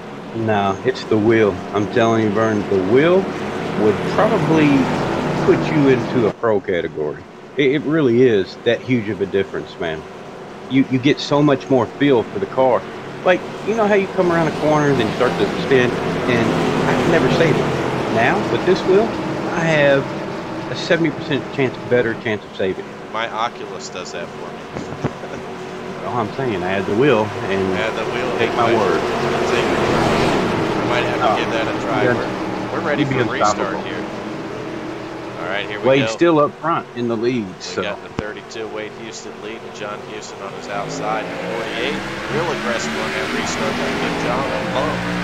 John got a little wheel spin off the start, got a little wiggly, so yeah, I'm pretty sure that back of his car wasn't touching the pavement with that 48's nose under it. Right. Of course, that's going to lift him up just a hair, but he's going to recover. Brian Kaufman, that 21's digging, and I'll tell you, he's not giving up this fight yet either. No, I'm sure he got a chance. Was he able to get his car fixed? That car's fixed. Then yeah, we're going to see a lot out of Aiden. You watch. John Houston's fought off that 21 car for the time being. John's just giving it everything he's got. He's trying to get back up to that 32. I mean, now's the time. We're talking about what, 15, 16 laps to go? Yeah, I'm gonna bet that he probably wasn't excited about getting his rear tires lifted up there on that restart. No, not at all. Because that, just these few seconds was already helped Wade. Wade didn't need any help to get that far out front. So with that little bit, he's already gapped. Oh no! Aiden Young down on the inside wall. Not sure if that's going to bring a caution out or not. Keep it down there. Oh, that's heartbreaking. That is heartbreaking. There is the caution. That is unfortunate for that 5-car Aiden having a stellar night. What happened? It looked like I'm going to take a look at the instant replay, but it looked like there might have been a little contact between him and the 21. Oh, there was for sure. I just didn't know. Gonna go back and look at it. 21 was looking back at the 42. The 21 went up the track and got loose, and he come down. When he corrected it, he caught the nose of the 5-car and sent the 5-car hard into the inside wall. And I'm pretty sure Aiden had probably already used his fast repair. Oh, he had to, because he had a lot of damage on the right front, and it's looks fixed now. So that's just, that's unfortunate right there. That's our points leader in that 5-car, Aiden Young. Having a really solid run again. Each week you look at Aiden, and he's always up front. Such a good kid. Oh yeah, yep, he did. He sure did. 21 got loose. He built him an SK modified. He looks a lot like the 3-car right now. Yeah, and of course, some people may know, you may know, but Aiden used to drive for Old Schools Motorsports.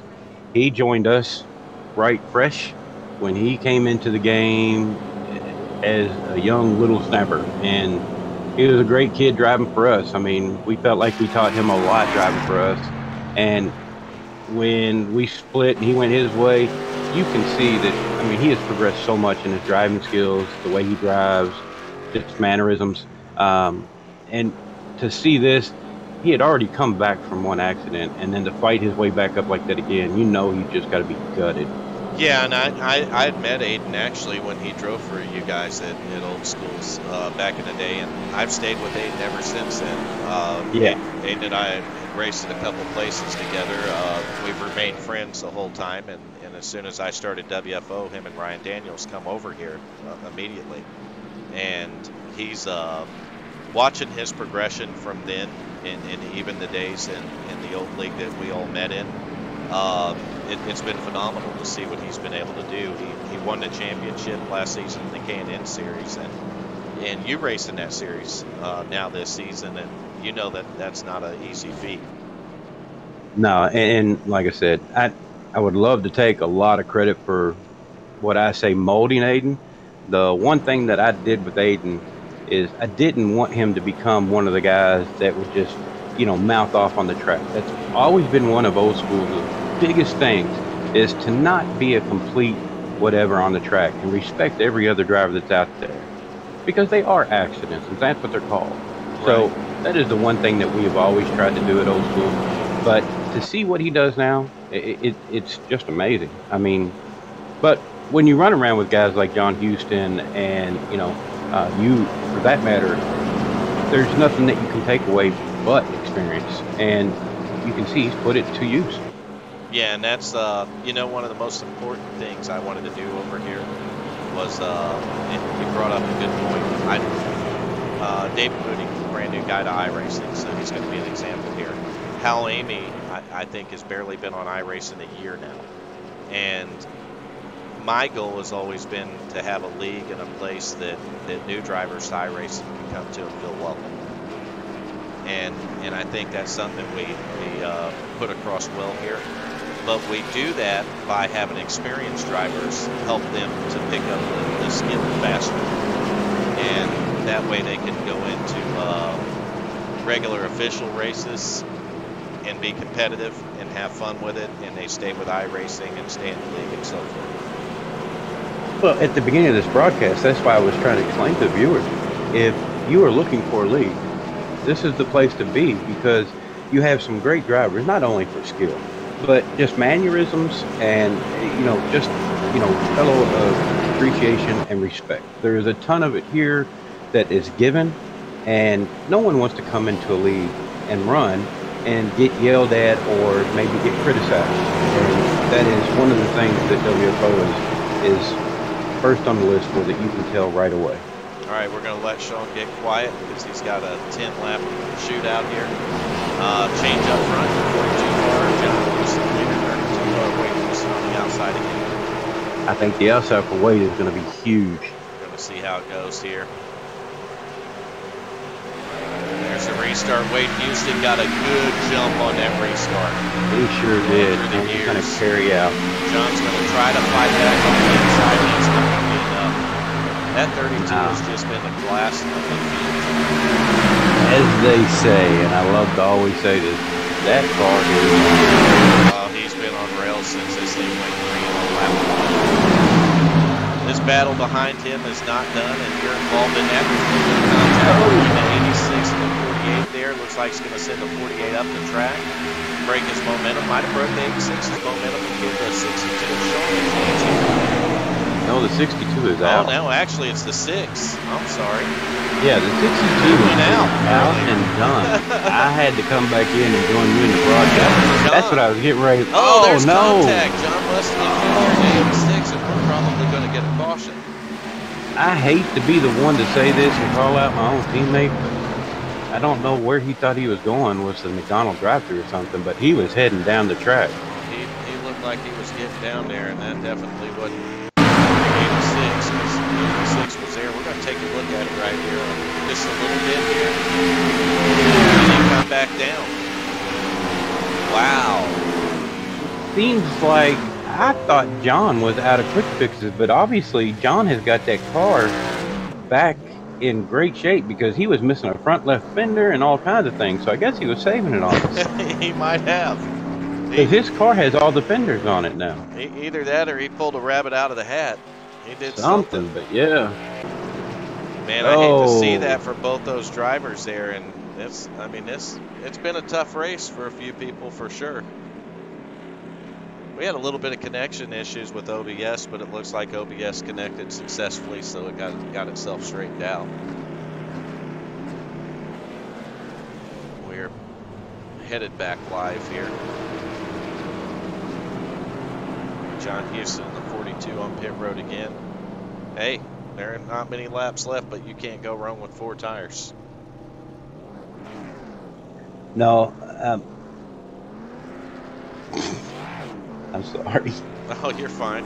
It's been a tough race. I'm listening to the on-track exchange, and I can't help but laugh. Yeah, you got the driver chat on. I got all that muted out. So. Oh yeah, it's Oh, it's great.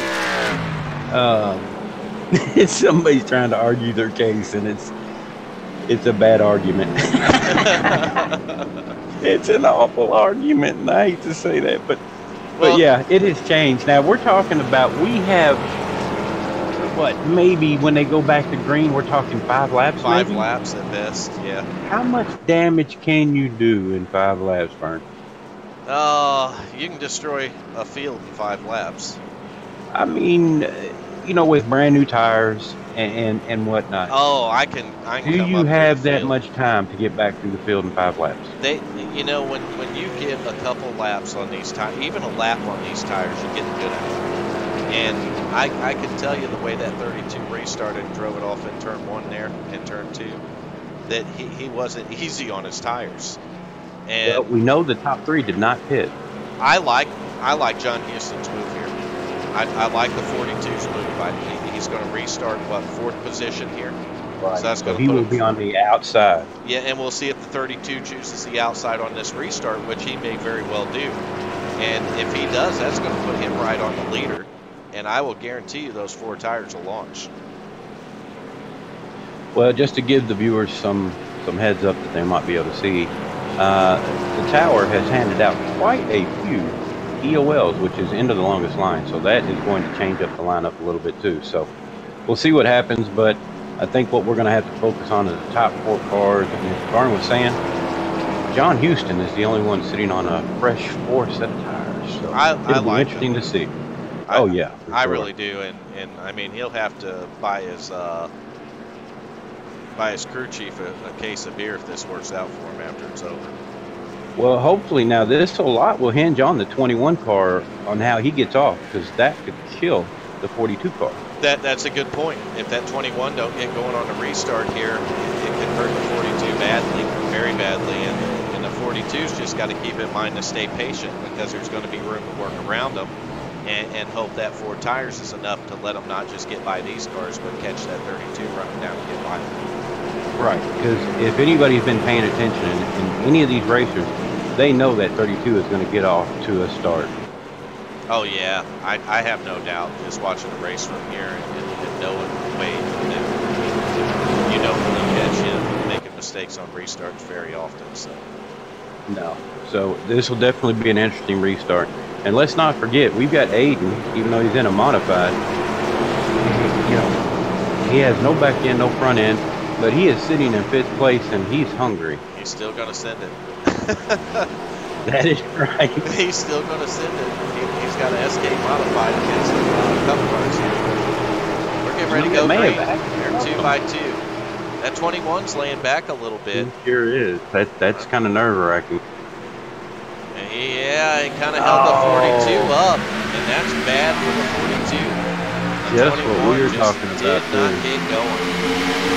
Look at the 48, though. He's not letting that 32 go easy this time.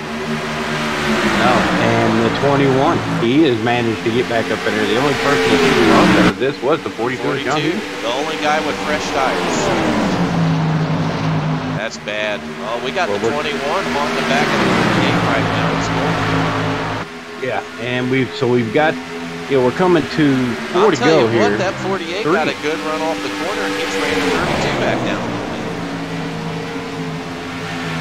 We might have us a race to go with 4 laps, and John Houston and the 42's closing on the back of these guys. I don't know if the fireworks are done yet, Sean. I don't think they are, because even though it's just a couple laps, that's still a long way. Here comes that 42. He is hunting. Yeah, he's there. Unfortunately, those cars in front of him got the track blocked. But John's going on the inside. John's got fresh tires. 21's going to work. Oh, what happened? He caught the apron. Oh, man. So, he just apologized, said he caught the apron. Almost got Brian. All that work that he did, those 4 tires, and then he seen his restart issues, and all that work he did just went away. We are now on lap 164. I don't think anyone's got anything for our leader. That 32 has been the strong horse in this race all night.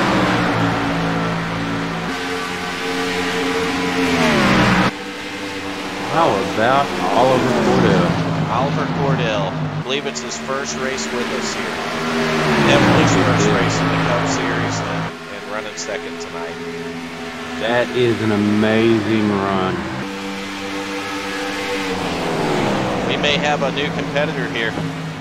Yeah, that no matter how you want to chalk it up, that is very impressive for especially coming into his first A race and even running with these guys. That tells you what kind of driver he is. Yeah, going back up front, we're going to watch his finish, but right behind him, that 42's caught back up to those two again. We're going to give Wade Houston the win. 48 of Oliver Cordell second. 21 of Brian Kaufman third. John Houston, the 42 is going to be fourth. And look who finished fifth there, Sean, your teammate. John Muskie right. Jr., fifth place, top 5 for him. Yeah, he got thrown an EOL, and he was determined to get back up there. But what a great race, man. We're going to get our driver of the day, which is the 32. We're going to get him. He's a race winner, the driver of the day. And we're going to grab the 48 and the 21. We'll bring him up here into the staging room. I'll do it one at a time as I find them here.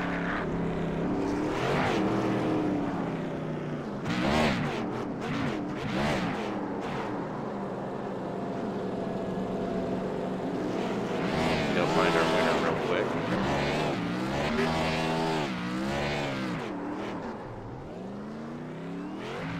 Wade Houston, this is Vern Bradley.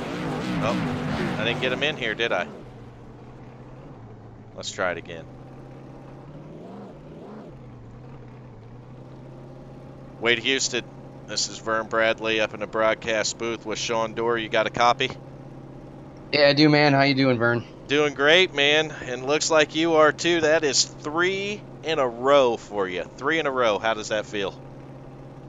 It feels pretty good tonight. I didn't think luck was going to be on our side with all those yellows coming out at the end, but, we pulled it off, and, 3 feels pretty good. We just got to keep that momentum going, and got to give it to the guys tonight. The field was pretty strong. Always a blast racing with John Houston, so it was one heck of a race tonight. Yeah, it looked like you didn't put that car off the marks in the corner one time. It looked like it was on a rail. And definitely a great show for us up in the booth to watch.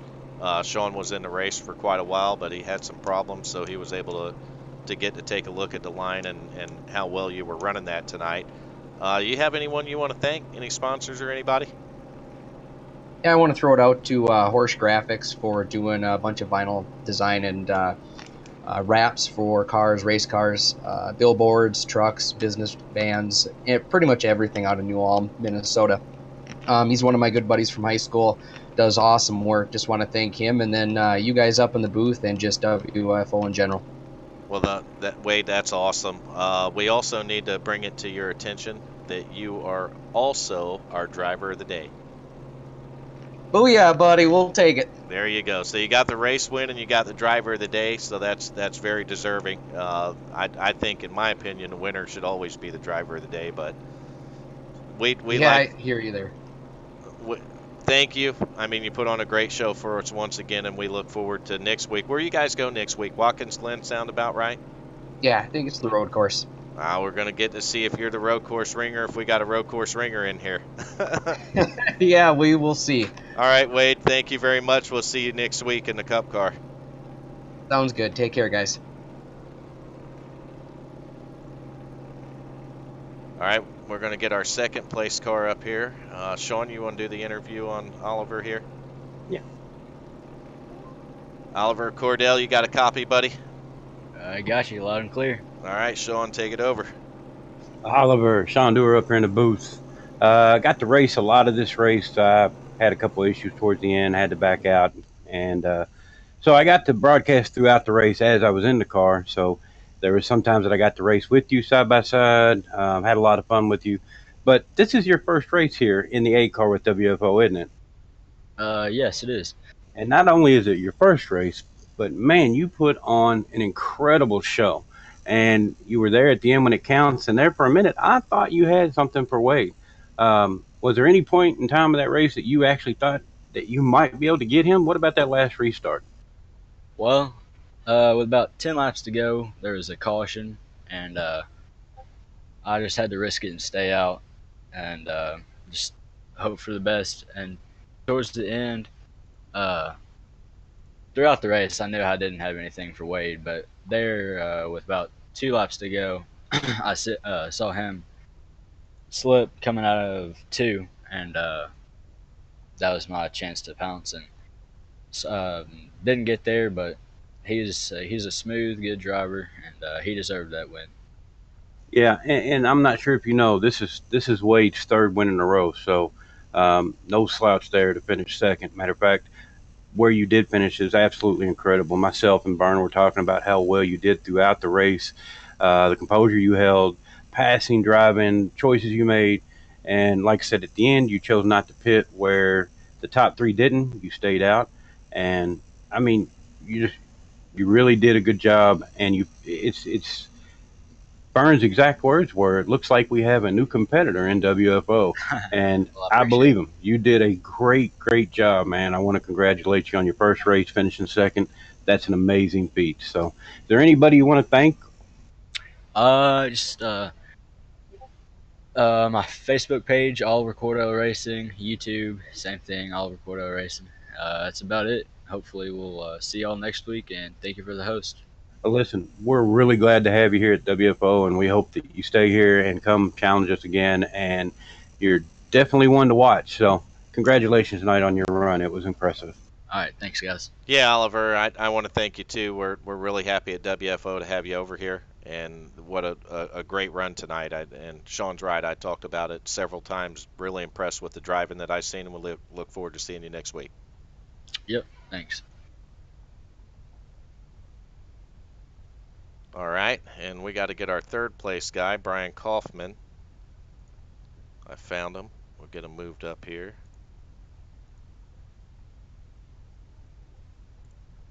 Brian Kaufman, you got a copy of this? Vern Bradley up in the broadcast booth. Gotcha, Brian. Brian, great race car tonight. Tell us what it was like out there. This is a difficult track in the Cup car, that's for sure. It's a handful. Yeah, it looked like it was. I mean, I seen several people sawing on the wheel tonight, and definitely seen you saw on that wheel a couple times. But you kept the car in the right direction, and you got it up there in the top three against a pretty talented top five there.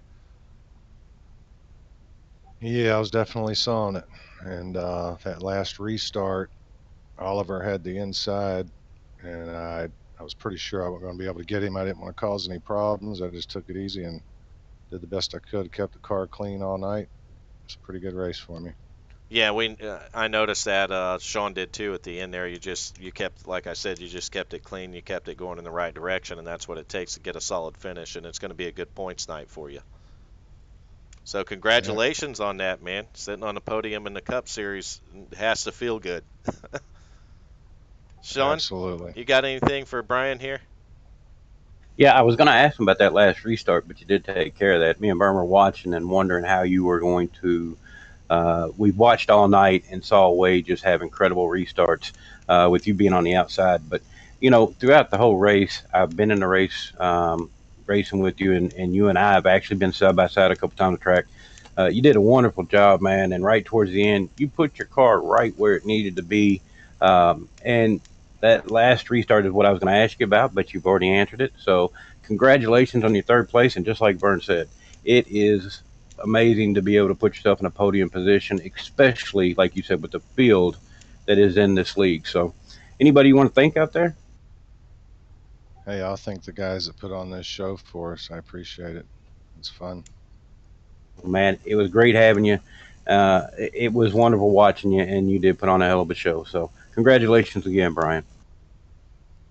10-4. Yeah, Brian, we don't think that we don't appreciate everything you do with running the Facebook group page and stuff for us. And if anyone's watching the broadcast still, which we still have a couple that are, if you're on Facebook, you can look up WFO Racing League's Facebook group page. Brian Kaufman handles that entire page for us, and we're very appreciative. We appreciate that a lot. You do a lot with doing that. I know it takes time, and on behalf of everyone at WFO, I want to thank you for that. You're quite welcome. My pleasure. All right, Brian, we're going to send you down there to, I'm guessing they're in the Cup lobby, and we're going to wrap up our broadcast here. Again, congratulations on third place, buddy. Thank you, man. All right, Sean Dorr, we're going to wrap this broadcast up. We're going to take a look at our cautions tonight. We end up with 9 cautions for 36 laps. So I'm going to say all in all with the car, the way it was driving, that's probably not terrible for 165 laps.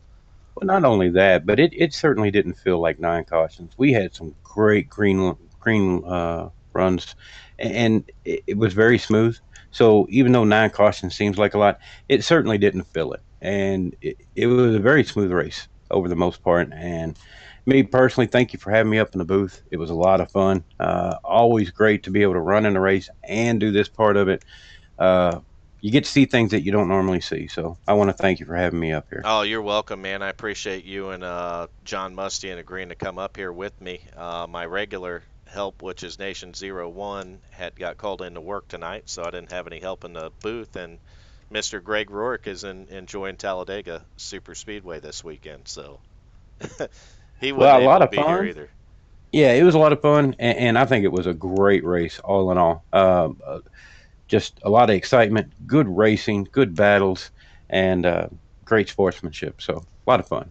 Yeah, I agree with you 110%, and I look forward to coming back Watkins Glen next week and bringing another broadcast. Hopefully getting you up in the tower, in the broadcast booth would be a lot of fun. But we appreciate all the viewers, and thank you guys for tuning in, and we'll see you next week at Watkins Glen.